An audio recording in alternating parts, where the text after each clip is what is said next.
Hello, everybody. You are watching Out of Order. My name is Anthony Buono. My name is Ben Mayer. And today we are going to be talking about inflation and where it is at in the month of April. So finally, after a couple months of spiking inflation that has been exceeding expectations, economists can breathe a sigh of relief. And finally, we have an inflation report that meets expectations. Mm-hmm. And the reason that I think this is a big deal and worth noting to talk about is a lot of publications, I'm looking at the New York Times here, ran articles last week saying that if the CPI report comes above expectations, the Federal Reserve might consider raising interest rates, let alone decreasing them. So there was a lot of weight and focus coming in on the CPI report, and we'll see with the market's reaction that shows that that's true. Mm-hmm. So headline number: 3.4% increase in inflation over the last year.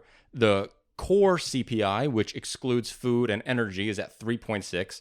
That is the lowest it's been since April 2021. So core inflation is on a steady decline, has not increased at all.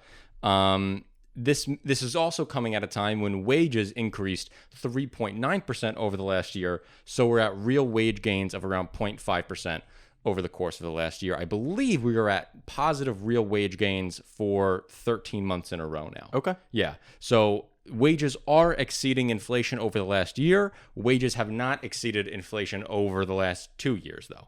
So that's going to be the big difference. Sure. Like, yeah, what have we seen since COVID? Exactly. Yeah. Right. And that is not the case. Wages have not kept up since COVID. So that's why a lot of people are still feeling it. Yeah. So as much as all this data looks great, the fact is people still have a little bit less buying power than what they did pre-COVID, and they feel it. What I want to go into is a little bit of the important numbers here. There's some really good news. When we look at specifically food inflation, food was flat, 0% over the month. There was no inflation in food prices at all. In fact, food at home, grocery store food, actually decreased 0.2%. So we saw deflation, not just disinflation, deflation in the food. In grocery markets. Food away from home, if you're going to a restaurant, it rose 0.3. This is kind of in trend of where it's been. But I like to see that food at home is declining in price. Mm-hmm. But then I want to talk about where was the big reason for the inflation number. Yeah. And it's really all about two industries, to be honest. It's about transportation services and shelter. These are as far as the core inflation, because gasoline was the biggest item on the list this month. Yes. So, yes, again, I want to say core inflation excludes food and energy costs. Mm-hmm. So that gasoline number, that's been the biggest killer. Yeah. Do you know why specifically in April? We don't even really keep up with the monthly changes in energy costs because they are so volatile. Up and down. I'll just take a quick tangent here. Did you see the story about like the Biden administration preventing some oil exec from sitting on the board of another company that just acquired them? No, basically, they had evidence that he had been colluding with OPEC to keep oil prices high, which was a whole different thing. But just interesting to think about the maintenance, kind of how much collusion there always is in oil pricing. Yeah. Right? Like OPEC should be the most anti-capitalistic thing you can really imagine. Yeah. But it's the only way they can really make profits. Right. Yeah. There's no way to make profits in the oil industry unless everyone agrees on what the supply should be. Yeah. Which is so ridiculous. But okay, so transportation services is really the big killer here. It increased 0.9% over the month. But that's just transportation services. If I drill down even further, the biggest problem is motor vehicle insurance, which grew 1.8% over the month. If you annualize that, that's 21.6% a year. Yeah. Dude, car insurance is kicking everyone's ass. Yeah. If you've been a fan of the show and you were watching all of our episodes, you know that we talked about this the last time we discussed the CPI report.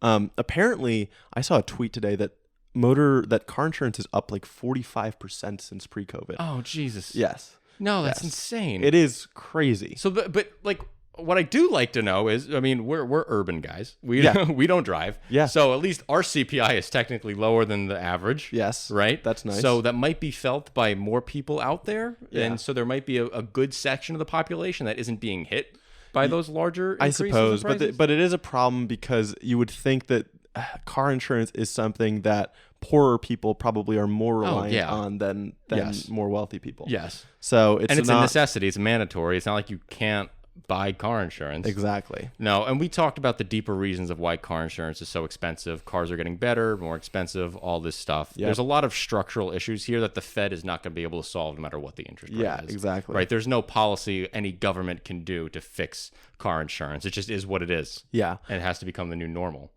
Or I don't know. Like inflation doesn't always, like, even if things get better, inflation isn't always like sustained elevation. Like inflation isn't higher for longer just because things are getting better. It doesn't have to be higher for longer, but it does have to. So like I can picture 5 years from now, the price of car insurance doesn't have to keep increasing. Okay. And it can finally flatline. But we're in that transition period where cars are going through a big change right now. Yeah.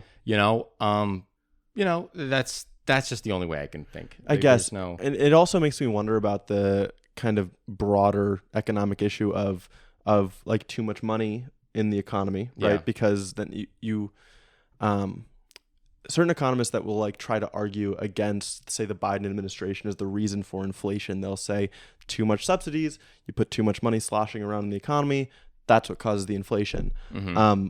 It is like, is it the type of thing that they only do it because people have enough money to pay for it, or can they do it because people have no other choice to pay for it, or is it both? Probably both. I have no idea. Yeah. But the big news is that the markets loved it, and the Federal Reserve seems to like it too. The S&P jumped, I think, like 40 points this morning. It's like the biggest jump that it's had in months. Yeah, it's at an all-time high. So the market is very happy about this. That means the Federal Reserve is going to be relatively happy about this because the Federal Reserve just wants the market to be happy in a lot of cases. Mm-hmm. So they're excited. And so on top of all this, there was another thing that the Federal Reserve is going to like to see. Biden might not like to see it too much. Yeah. Consumers are not spending as much money.